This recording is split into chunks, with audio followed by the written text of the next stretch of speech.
कडे राष्ट्रीय लोकशाही आघाडीच्या संसदीय मंडळाच्या महत्त्वपूर्ण बैठकीला पंतप्रधान नरेंद्र मोदी यांच्या उपस्थितीत दिल्ली इथं सुरुवात झाली आहे।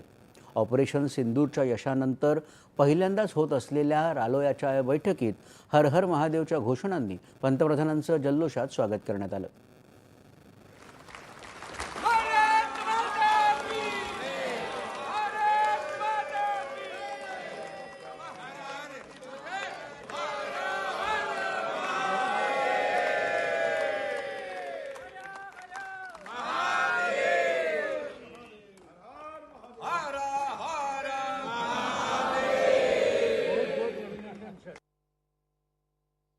ऑपरेशन सिंदूर आणि ऑपरेशन महादेवच्या अभिनंदनाचा प्रस्ताव बैठकीत एकमतानं पारित करण्यात आला। पहलगाम दहशतवादी हल्ल्यात मृत्यू झालेल्या व्यक्तींच्या नातेवाईकांप्रती यावेळी सहवेदना व्यक्त करण्यात आली। रालोआच्या नवीन खासदारांची पंतप्रधानांना ओळखही करून देण्यात आली।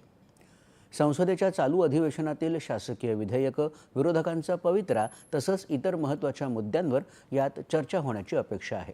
गृहमंत्री अमित शहा, संरक्षण मंत्री राजनाथ सिंग तसंच इतर प्रमुख मंत्री आणि रालोआतल्या घटक पक्षांचे वरिष्ठ नेते बैठकीला उपस्थित राहणार आहेत। ऑपरेशन सिंदूर नंतर रालोआच्या संसदीय मंडळाची ही पहिलीच बैठक आहे।